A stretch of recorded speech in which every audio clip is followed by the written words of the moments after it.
Hey everybody, it's Mr. Wagstaff. Cool stuff to talk about today.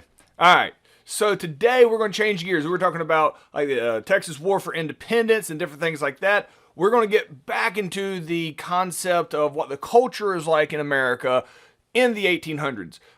Today specifically, we're going to start talking about like women's rights, stuff called Transcendentalism, the way the rest of the world kind of views the American culture, kind of a smorgasbord of things today, but all really, really cool stories. So let's go ahead and get started.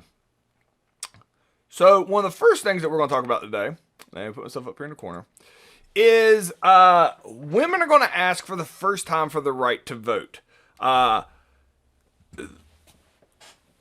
Yes, your initial thought is like, I bet that's going to be very sexist. You would be correct. That's exactly how it's going to be viewed. There is more caveats than just say it is this idea that women are the inferior sex and shouldn't be able to vote. That was not probably the overwhelming reason that women having the right to vote was not super popular. That absolutely existed. I guarantee you that was a part. I wouldn't say that was the majority, but it's hard to guess at what everybody's motivations were in the 1800s. But we're going to talk about it today. This picture here talks about, is supposed to show the horrors of women having the right to vote. Like this woman, it says election day. She's leaving the house. She's leaving her husband with 2 crying children because understand sexism, all right? And sexism is the belief that one sex is inferior to the other. That's not necessarily a completely fair portrayal of men and women's relationships in America. Even though women were set as almost a second tier citizen. So in the eyes of the government, probably in the household, a lot of Protestant Christian religions do put women as a subservient role in the 16th century, 17th century, 18th century. But here, really what the idea is that men and women have clearly defined roles. Women are supposed to take care of the children. Men are supposed to take care of providing for the family. All right.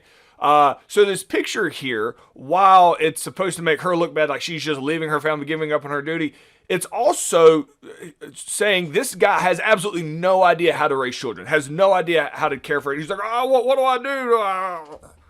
Chain them to a tree? So not only is it, in modern day, it seems incredibly sexist to think that this woman is negative because she's going to go live her life and vote and do what men can do. But it's also looking back on it from present day perspective to understand the sexism that is applied to men with this idea that men can't be caregivers, that men can't raise children and things like that, which we also realize today all of that stuff is just concepts created by society. So the movement for women's rights, right, is really going to start at this place called the Seneca Falls Convention. Now, in 1919, almost 100 years after this, 80 years after this, women will get the right to vote after World War I, and we'll talk about that in the second part of American history. Women will get the right to vote in 1919. Once women get the right to vote, then we look historically at the fight that women had to go through to get the right to vote. So you go back in time, and it kind of starts here at the Seneca Falls Convention. It's interesting to point out that we had to go back in time to find this because at the time, the Seneca Falls Convention is not super famous when it happens at the time. But it ends up being famous once women do get the right to vote, and then this is kind of referred to as the catalyst or the initial callings for women having the right to vote. So at the Seneca Falls Convention, and this is a little picture of it, men and women got together and they wanted to talk about equal rights for women. All right. So a lot of people stood up and made statements, and everybody here was in full support. So women would stand up and be like, and men, there were men and women here, and they'd be like, I think women should be paid the same as men. And everybody's like, yeah.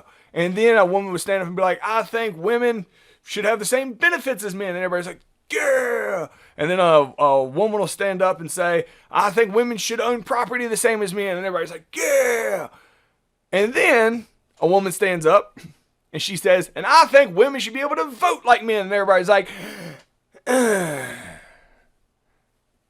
just crazy talk. Like, even at the meeting, it was the idea that women asking for the right to vote. And that is a fancy vocab word called suffrage. All right. That women asking for the right to vote was absolutely like crazy talk. That men are the ones that voted, not women. So Elizabeth Cady Stanton, all right, she is the one who is going to write this thing from the Seneca Falls Convention called the Declaration of Sentiments. All right. So the Declaration of Independence is all men are created equal. You're holding us down. You're treating us like second-class citizens. So we're going to be our own country. That was the Declaration of Independence. Elizabeth Cady Stanton takes the same words from the Declaration of Independence and basically, instead of directs it towards Britain for holding down America, she rewrites it to where it is society holding women back from being equal in society. So it is the Declaration of Sentiments is basically declaring that we're equal and we want to be treated the same in society. That includes having the right to vote. So when she puts this out there, it is not well received. Most people, they're like, no, that's crazy. That is not what we should do. Women should not have the right to vote. So the question here is, what was the purpose of the Declaration of Sentiments? All right, and that was to get people to understand that women wanted the right to vote. And how was it initially received? Not well.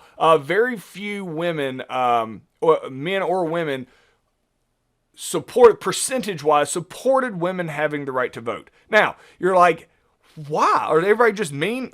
Let me explain that here a little bit more in detail. All right. So let me give you an example of a woman who, very famous at this time period, who fought for women to have the right to vote. All right. So I think the reasons why women should have the right to vote makes a lot more sense to us. Like, in Sojourner Truth, here, she is going to make an argument here that she was an escaped slave.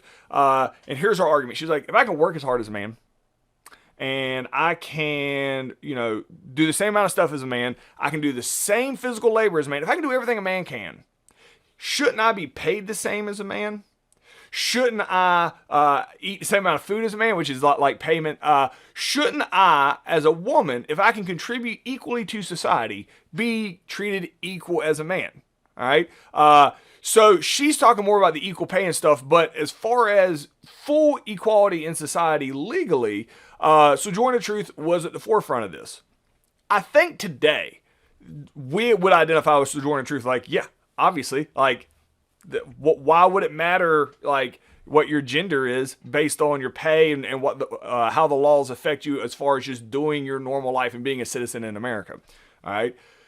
So let me explain to you, because this is the more complicated one, of why so many people were against the idea of women having the right to vote. So Harriet Beecher.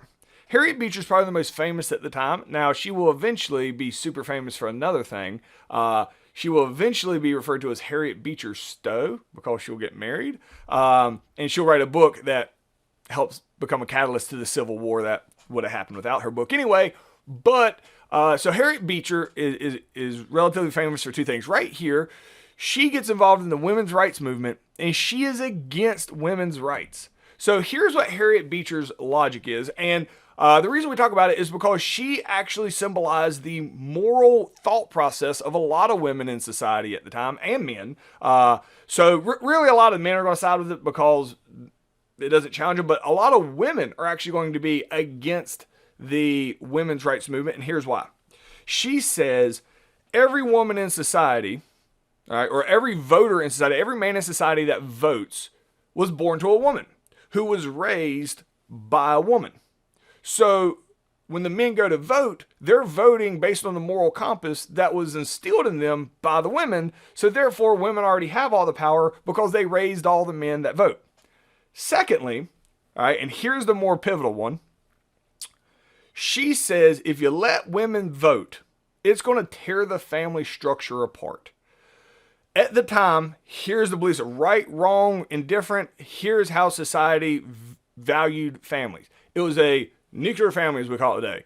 Husband, wife, kids. All right. That was the expectation, regardless of sexual orientation or anything like that.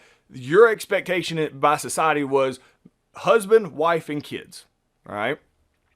The husband's job was to provide for the family. That's his entire worth in life. All right. If a husband cannot provide for his family, he is looked down on by society. That's a lot of pressure on men. Women have just as much pressure. Their goal in life is to raise a family, to make sure that the kids are fed and taken care of, and that they're normal adults, all right, when they get to adulthood. That is the women's expectation. Like the whole cooking and cleaning thing, that's all part of at the time of raising the family, of taking care of the household. Men take care of stuff outside the household and like coming like, here's the money, going back to work. This was the expectations in society. The idea that everybody had very clear-cut roles and they do not overlap. If you give women the right to vote, the fear was by a lot of women, like Harriet Beecher, is if you give women the right to vote, then you're overlapping responsibilities, and it will cause arguments and hostilities in family if the husband and wife have different political views. Anything that would stress the family structure, which would then be negative for the kids, was frowned upon. Because the last thing in the 1800s that people wanted was to... For the women is for negative things to happen to the kids. The belief that if you give women the right to vote, it will hurt the family structure and therefore hurt the kids. And people like Harriet Beecher would say that the children should be a woman's main priority, and women should not sacrifice the stability of the home for their own personal gain, like it's selfish. All right. Now, that would probably be a pretty hard pill for us to swallow today. But in the 1800s, that is why the idea of women's rights, or specifically the women's right to vote, which is called suffrage, sounds like suffering, but it's not. It means you have the right to vote, was met with resistance, is because it overlapped the existing boundaries that existed in society at the time. So the women's movement does come out.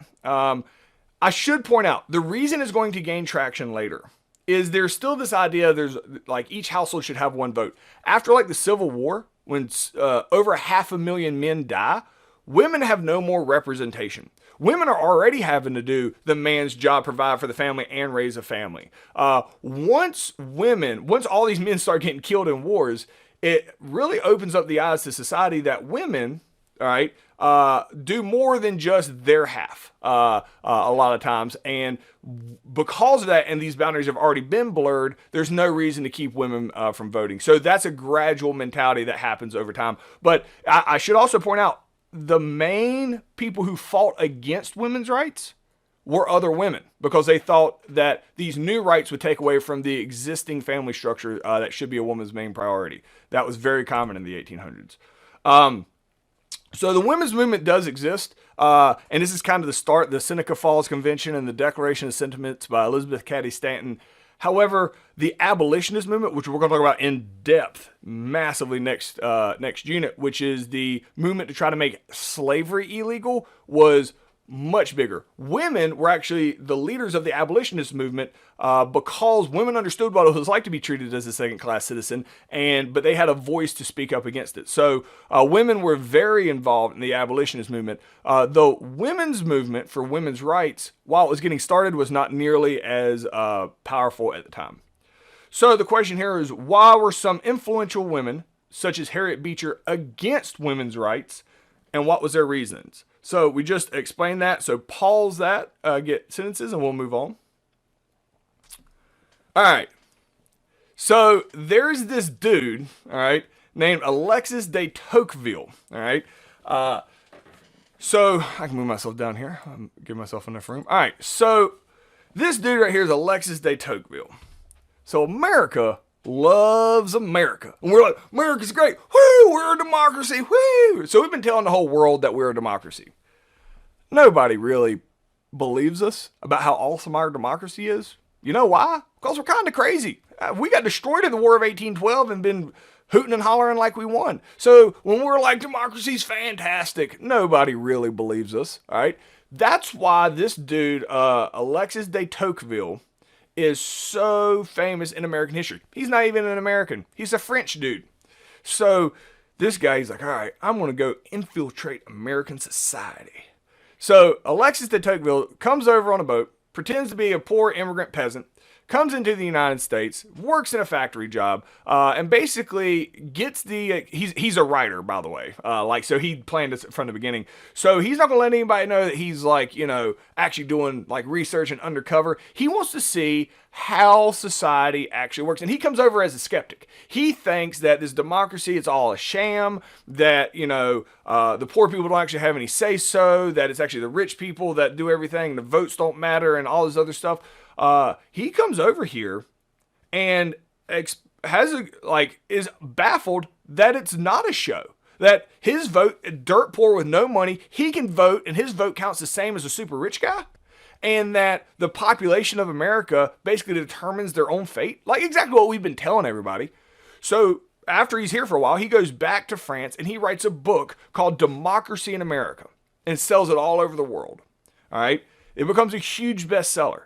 People believe Alexis de Tocqueville when he says that America is fantastic and that America is awesome and that this democracy thing really is working. The reason they believe him is because he's not biased. He's not from America. He has nothing to gain by this.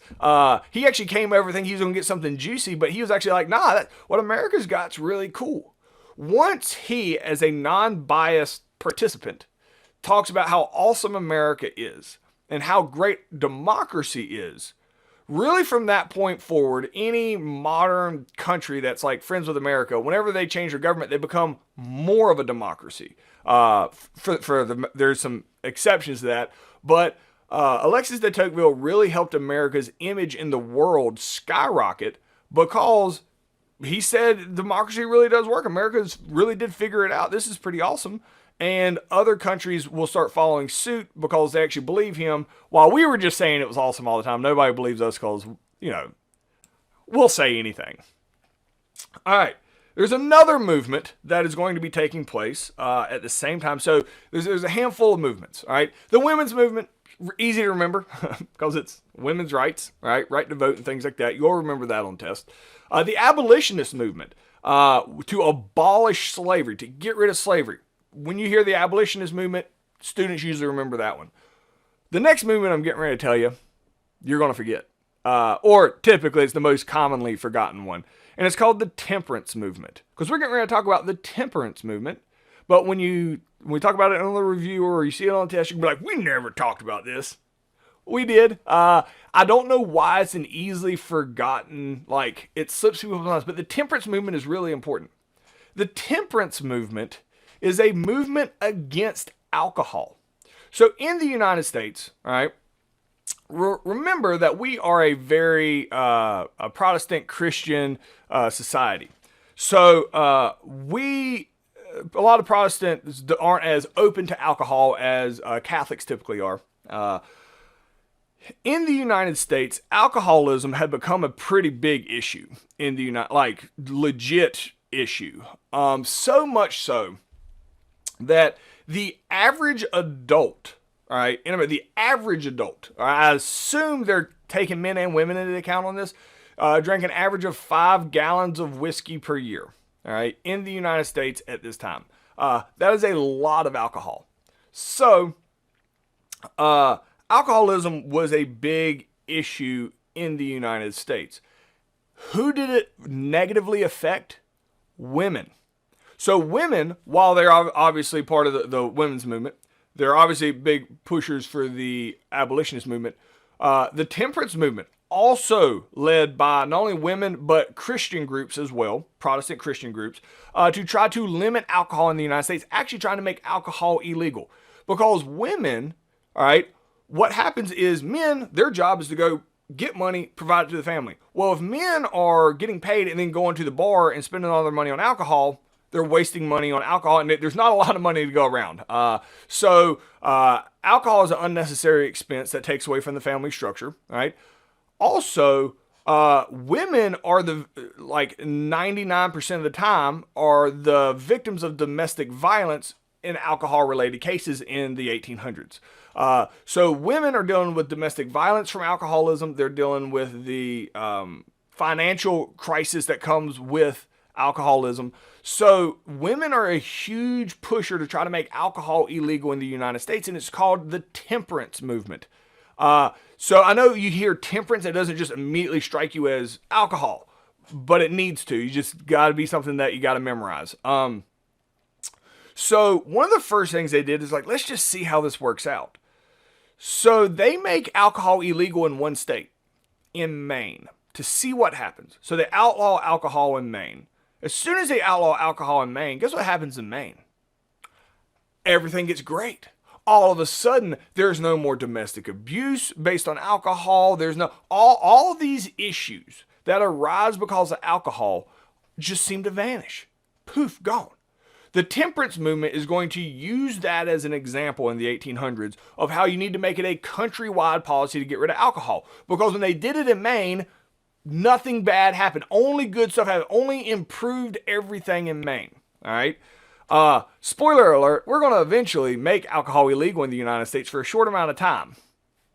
And it does not go well, all right? None of the results that happened in Maine happened once they made a nationwide rule. And here's why.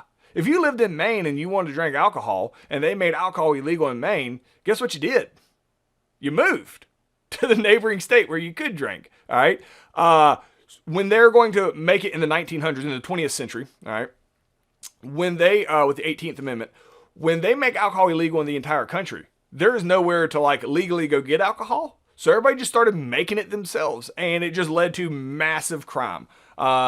So the temperance movement grows gradually throughout the throughout the 1800s, led mainly by women in order to stop the alcoholism issues that are happening in America. All right. So the question is, why would more people in the world listen to Alex de Tocqueville, a Frenchman, talk about the good things happening in American democracy than an American who tried to say the same thing? And then the next question is, who was the primary group pushing for the temperance movement and why? All right, so pause me, answer those in complete sentences, and we're going to move on. All right, Transcendentalism. So, Transcendentalism is a new concept that comes out in the 1800s. It's not a religion, all right? It's like a spiritual idea, is the best way of describing it. So it's not a religion. The best way, jokingly, but it does put you in the right mind, if you're a transcendentalist, you're like being one with nature. Just imagine your stereotypical hippie, minus the pot. All right, like, dude, like, life is like so cool. Hug this tree, be one with nature. All right, so now that I got your attention, let me talk to more about the details. It's pretty cool. Their thought process. So, transcendentalism is a belief system that people are naturally good, and you could actually become a better human inside by spiritual realization, like understanding your existence and your aura. So it's not a religion, but it is a spiritual concept. All right. So Ralph Waldo Emerson, he's the leader of the movement. And typically, and you see a lot of this like Socrates, and then you go to Plato and Aristotle after him. So you have the leader of the movement, and then whoever follows him ends up taking it like a couple steps further. So Ralph Waldo Emerson created this concept of transcendentalism, and Henry David Thoreau is a follower of Emerson, and he's going to go write a book on transcendentalism. In high school, as a junior, you used to write some of this, and I'll tell you a story. I'll tell you now. That really used to tick off the English teachers, and I like doing it. So Henry David Thoreau, follower of transcendentalism, he's going to go write a book. Now, he's going to go out in the middle of nowhere, all right? And he is going to write a book. So he's going to go out to a place called Walden's Pond. All right. This is an actual aerial photograph of Walden's Pond. All right. So he's going to go out to Walden's Pond. So he's like 50 miles from the nearest human. He's out here by himself. All right. And he's going to become one with nature, and he is going to write a book. All right. And he's going to be naked. All right. So do I have any evidence or proof at all that Henry David Thoreau is naked and running around this pond all day? No. You can't. And this is that used to be mandatory reading for juniors in high school. I don't think it is anymore, or it depends on the English teacher. But it used to really tick off who I was friends with, the English teachers down the hall, because I would convince all the kids that Henry David Thoreau is just naked running around this pond all day when he writes a book called Walden's Pond, because what else is he going to name it? And they're like, he wasn't naked. And I'm like, can't prove he wasn't. Because if you're going out here 50 miles from the nearest human to be one with nature, bears don't wear no clothes. Squirrels don't wear no clothes. He naked. So, yeah, I don't have any actual basis to say that he was actually naked. But I'm going to say he was. Henry David Thoreau is out here, and he writes a book. He comes out here, and he becomes like super spiritual, and writes a book that ends up being very popular for the Transcendentalist movement. One of the things that they talk about is civil disobedience. So this is Martin Luther King Jr., who we will talk about again when we get later on into American history. Martin Luther King Jr. takes a lot from the Transcendentalist. He adds a Christian version example to it, but this idea of civil disobedience, that if there's a law that is morally wrong, like slavery, all right, and you are required to follow a law that's morally wrong, you should not follow that law if it's morally wrong. Now, here's where people want their cake and eat it too. Civil disobedience, when there's and for Martin Luther King Jr.'s example, it was, African Americans couldn't sit at lunch counters and things like that, and the sit-ins, and we'll talk about that in detail when we get there. But if there's a law that's morally wrong, that goes against your own moral code, you should not follow that law. However, he's like, you're going to be punished for that. Take your punishment. So they're not saying that you shouldn't follow the law and there's not going to be a punishment. He's like, you owe it to your own moral compass to not follow that law and take the punishment that they give you. So he's not saying that just because you don't do it that you shouldn't be punished. He's saying you're going to be punished for not following the law, but you should take the punishment. That's better. Henry David Thoreau also, and I want to mention this is worth mentioning, all right?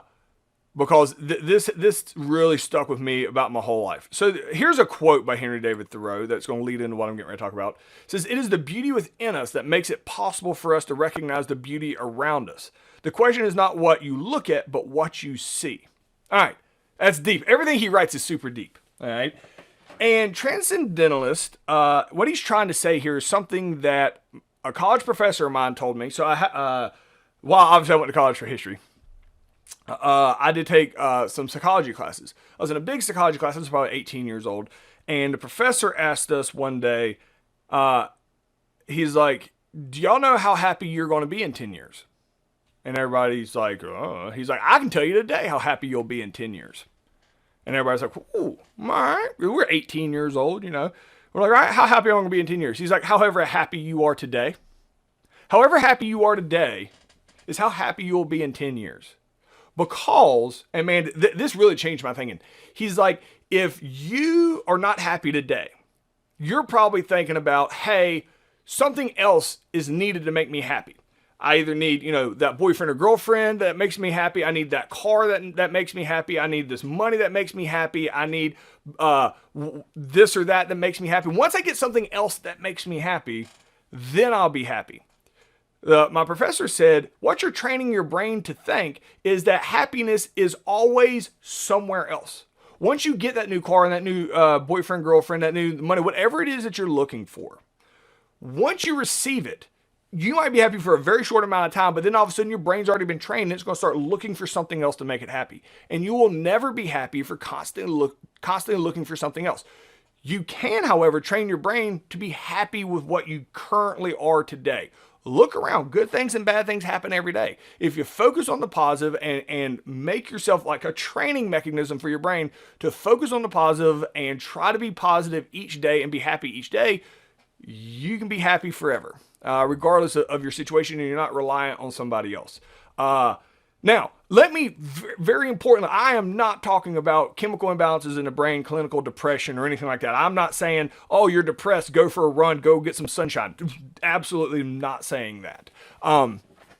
I'm just saying, generally speaking, if you wire yourself to always look for somebody else or something else to make you happy, you're giving away your control over your own happiness to somebody else. This is what transcendentalists talk about. It is about being self-reliant. All right. So while we talked about, the Republican virtues as being self-reliant on, chop down your own woods and everything like that, he's talking about emotionally. Be self-reliant. Find a way to make yourself happy. This is what he's talking about. Don't always find other things to make you happy. It's like you're always looking at things, but it's what you see. Like, it's not like what you see out there, it's what you internalize. And that's what he's saying. By see, you're internalizing it, and what you're bringing into your own soul, into your own emotional well-being. Self-reliance by transcendentalists means rely on yourself. If you got stranded on a desert island by yourself forever, all right, and you had food and water, you should be just as happy there as you are anywhere else on earth with anybody else. Which that seems pretty intense, but that's the idea of transcendentalism, is this idea of self-reliance. Not only just physically, all right, and be self-reliant yourself, but emotionally, mentally, psychologically. Only rely on yourself, because the only person on earth that you can control is yourself. So transcendentalism has some pretty cool ideas here. So the question here is, what was the transcendentalist concept of self-reliance? What did Henry David Thoreau say people needed to do to find happiness? It's kind of like what my college professor said. It's in yourself. All right, that is as far as we're going to get today. So I will see you guys tomorrow.